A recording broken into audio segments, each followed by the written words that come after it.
नमस्कार. आपण पाहत आहात अथर्व रंगसमूह प्रस्तुत मराठी पुस्तक अभिवाचन प्रकल्प भाग 11वा. 10व्या भागात विठ्ठल व्यंकटेश कामत लिखित पुस्तक इडली, ऑर्किड आणि मी ह्या पुस्तकाचे अभिवाचन झाले. अभिवाचन केले होते सौ दीपाली केळकर आणि यशवर्धन केळकर, उज्जैन, मध्य प्रदेश. जर आपल्याला आमचा हा प्रकल्प आवडला असेल तर नक्की आमच्या चॅनलला लाईक करा, सबस्क्राईब करा, शेअर करा आणि कमेंट करा. रसिक हो, आजच्या भागात ज्या पुस्तकाचे अभिवाचन होत आहे त्या पुस्तकाचं नाव आहे पानभवरे.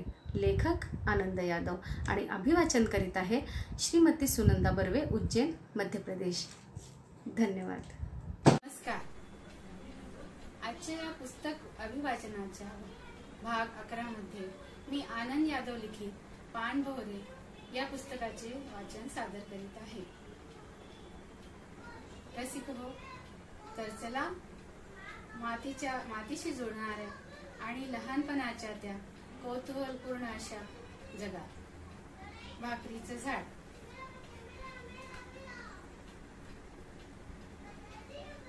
दर वाढले म्हणून 1 क्विंटल जोंधळे घेतले. पिशव्यात भरून सोप्यात नेऊन ओतले. जोंधळ्याचा ढीग बघून छोट्या कीर्तीला आश्चर्य वाटलं. एवढे हिनं प्रथमच पाहिला होता.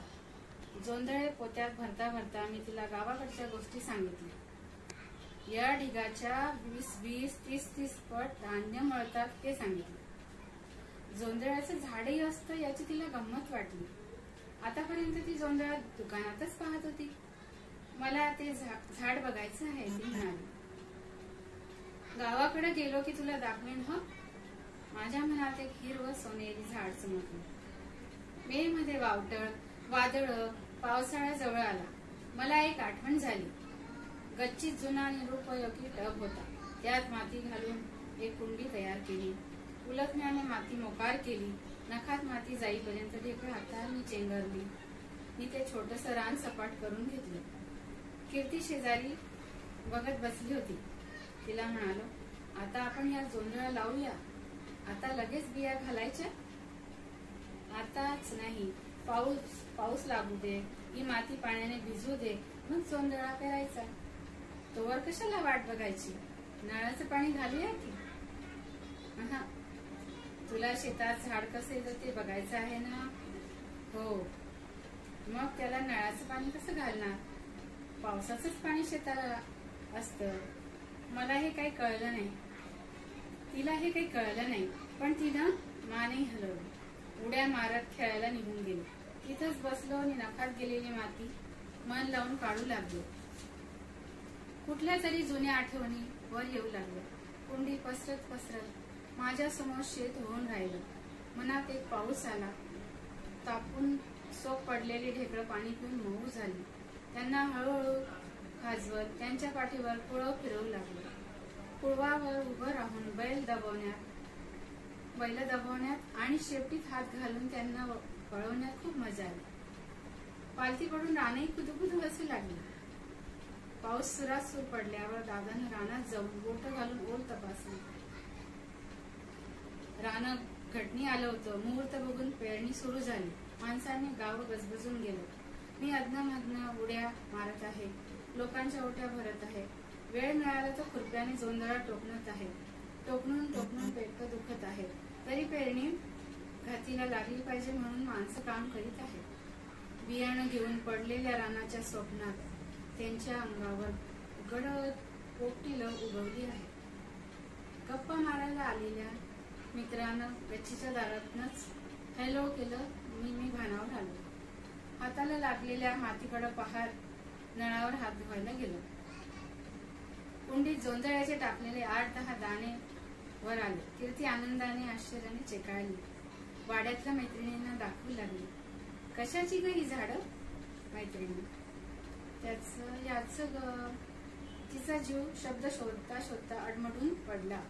अचानक तिच्या पोटातून एक वाक्य बाहेर पडलं. अगं भाकरीचं. जोंधळा शब्द तिला किती अवघड गेला. पोरं झाडांना हात लावू लागली. कुणीतरी एक झाड अचानक हातात घेतलं. कीर्तीचं एक पिलू कमी झालं. तिचा जीव मांजरीसारखा तळमळला. मी मुलांना ताकीद दिली. या कोवळ्या पिकांचं ढोरा पोरांना असंच कौतुक असतं. बाण सोडून माळाची परपड सोडून ती अचानक डोळा चुकून रानात घुसतात आणि ते कोवळं कौतुक भाराभर खातात. कुंडीतल्या जोंधळ्याजवळ मी अधूनमधून रमू लागलो. जोंधळ्याचं रान कुंडीला येऊ लागले. त्यांची भांगलण खुरपण खुरप्याशिवाय करू लागलो. कोळपी नसताना कोळपी मारू लागलो. भुरभुरत्या हिरव्या गाद्यांच्या गाद्या पसरलेल्या. भाकरींची झाडं उदंड वाढू लागली. पोरी सारखं पाणी घालू लागल्या. वरून खालून पोरींचं आणि पावसाचं पाणीच पाणी. अगं सारखं पाणी घालू नका, लवकर मोठी होतील ना. तशी ती होत नाही, गाठून जातील. त्यांना पाणी लागेल. म्हणजे काय? म्हणजे खूप खूप पाणी झालं की झाडं मरतात. कीर्तीचे काळेभोर डोळे घाबरले. नेमका त्या दिवशी संध्याकाळी धो धो पाऊस आला. आभाळात ढगांची प्रचंड दाटी. गावाकडची झाडं झुडपं, गुरं ढोरं, पिकं पाखडली असणार. पायठेवाला रान मोकळं नसणार. जोंधळ्याची पिवळी पडत जाणारी पानं हळूहळू पाणी लागून कोमेजणारे शेंडे मनासमोर येऊ लागले. माझ्या गावाकडचा जीव पाण्यात बुडवून ठेवल्यागत गुदमरला. समोर पावसाची आभाळापासून जमिनीपर्यंत चमकणारे जीवघेणे सुरे. मी कीर्तीला छातीशी घेऊन पाऊस दाखवू लागलो. असा धो धो पाऊस लागला की पिकांना पाणी लागतं, मग ती पिवळी पडून मरतात. नमस्कार. तर भेटूया आता उद्याच्या भागात एका नवीन पुस्तकासोबत श्री श्रेयस कवडे उज्जैन यांच्याबरोबर. तोपर्यंत नमस्कार.